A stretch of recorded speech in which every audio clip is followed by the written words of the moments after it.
الحمد لله والصلاة والسلام على رسول الله أما بعد فأعوذ بالله من الشيطان الرجيم بسم الله الرحمن الرحيم كتب الله لأغلبن أنا ورسولي إن الله قوي عزيز صدق الله العظيم. عزتمندو د الله د رسولانو په باره کې د الله رب العزت یو قاعده ده، هغه دا ده چې رسولان کوم قومونو ته ولېږلی شي دغه قومونو ته الله دومره وسه نه ورکوي چې دا پورته شي او دغه رسولان شهیدان کړي.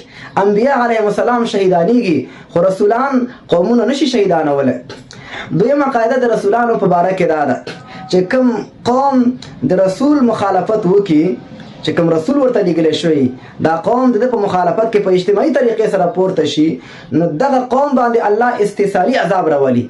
استثاري عذاب دا معنا چې د دې قوم نوم او نشان الله ورک کړي، الله ټول په ټوله دا قوم تباه کړي. د نوح علیه السلام قوم الله همداسې تباه کړی، د هود علیه السلام قوم الله تباه کړ، د صالح علیه السلام قوم الله تباه کړ، د لوط علیه السلام قوم الله تباه کړ، د شعیب علیه السلام قوم الله تباه کړ.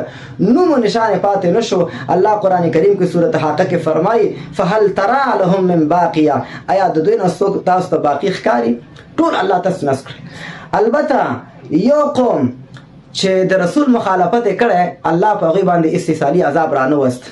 هغه قوم څوک دی او هغه رسول څوک و؟ هغه قوم بني اسرائیل یهودیان، او هغه رسول چې ورته لیږلی شوی و هغه عیسی علیه السلام. دوی ته انبیا ډېر لیږلي شوي، ډېر انبیا یې شهیدان کړي دي، خو رسول چې ورته لیږلی شوی و هغه عیسی علیه السلام و. دې بني اسرائیلو د رسول مخالفت وکړه، د عیسی علیه السلام مخالفت خو لا پرېږده، دوی په د عیسی علیه السلام باندې د ولد زنا تهمت ولګولو. دوی عیسی علیه السلام د وژلو او د شهیدولو پلان او منصوبه جوړه کړې وه چې دا موږ وژنو. هغه الله رب العزت عیسی علیه السلام ته بیا نجات ورکړه که نه د دوی په فکر او ګمان باندې خو دوی عیسی علیه السلام شهید کړی دی. نو دغه قوم باندې الله استثاري عذاب را نه وست. دې کې څه حکمت و څه راز و څه فلسفه پکې پرته وه. نو د دې وجې نه عزتمندو علما فرمایي چې دې کې دوه رازونه او حکمتونه پکې پراته دي. یوه خبره خو دا ده چې الله رب العزت د بني اسرائیلو ته او د یهودیانو ته یو موقع او یو چانس ورک. کله کله الله یو قوم ته یو چانس ورکړي چې بل قوم ته الله نه ورکوي. لکه د یونس علیه السلام قوم ته الله دا چانس ورکړ چې دوی په اجتماعي طریقې سره توبه وویسته، عذاب راغلی و نو عذاب بیرته ترې لرې شو. که نه د الله قانون دا ده چې کوم قوم باندې د عذاب نښې او علامې ښکاره شي بیا د الله عذاب بیرته نه واپس کېږي. فلا يرد بعثه عن القوم المجرمین. همدغه رنګې د یهودیانو ته هم الله رب العزت یو چانس ورکړی، هغه دا دی چې زما آخري نبی محمد رسول الله صلی الله علیه وسلم باندې که تاسو ایمان راوړو، اگر که د عیسی علیه السلام مخالفت مو کړی بیا مو هم زه بخم او استثاري عذاب در باندې نه راولم. یو چانس خو دا ورکړی. دویمه فلسفه په دې کې دا ده چې یهودیان الله ولې په استثاري عذاب باندې تباه نه کړه. اگر که په یهودیانو باندې وخت په وخت باندې عذابونه راغلي دي، بخت نصر 6 لاکه یهودیان وژلي وو او 6 لاکه نورې چې هغه ماشومان او زنانه وې ژوندي بخت نصر نیولي وو، او همدارنګې ټایټس رومي جنرال هم په لکونه یهودیان وژلي وو، او همدارنګې هټلر 18 لاکه یهودیان وژلي وو. نو وخت په وخت باندې په یهودیانو عذابونه راغلي خو استثاري عذاب پرې نه ده راغلی چې ټول یهودیان ختم شي.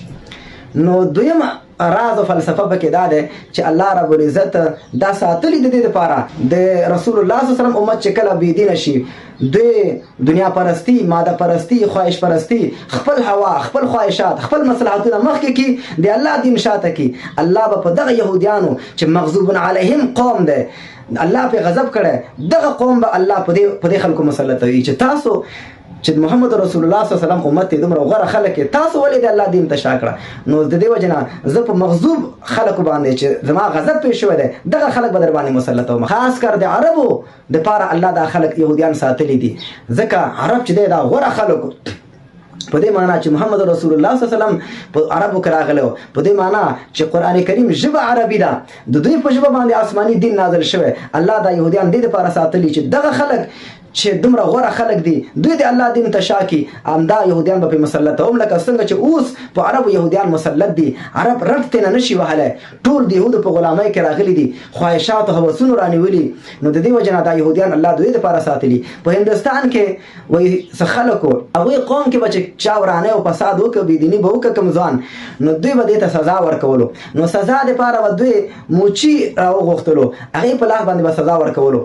د دې د ذلت یو خو به یې سزا ورکولو اچولو او بل خبره دا ده چې د ذلیل کولو لپاره د موچی په لار به د سزا ورک چې دا سزا د نورم د چن شي چې ګوره یو عادي سړی چې هغه موچی دی هغه ګوره ماته کوړې راکوي او ماته سزا راکوي نو الله یهودیان دې دپاره ساتلي خو البته دا خبره هم یاد ساتئ چې یهودیانو ساتل دا معنا نه ده چې یهودو ته الله څه نه وایي حدیث پاک کې راځي چې یهودو هغه استثالي عذاب الله آخر زمانه ته رسو کړی نبی علیه السلام فرمایي چې داسې زمانه به راشي په د یهودو باندې چې هره ګټه او هره تیږه به مسلمان ته आवाज کوي چې مسلمان راشه او زما ته شا یهودي پټ دی دا ختم کا نو یهودو باندې به استثالي عذاب راځي او دا لوی اسرائیل چې دوی جوړي ګریډر اسرائیل دا به د دوی لوی قبرستان جوړیږي او ټول یهود به الله تبا کوي الله رب العزت دې موږ په خپل دین باندې برابر کړي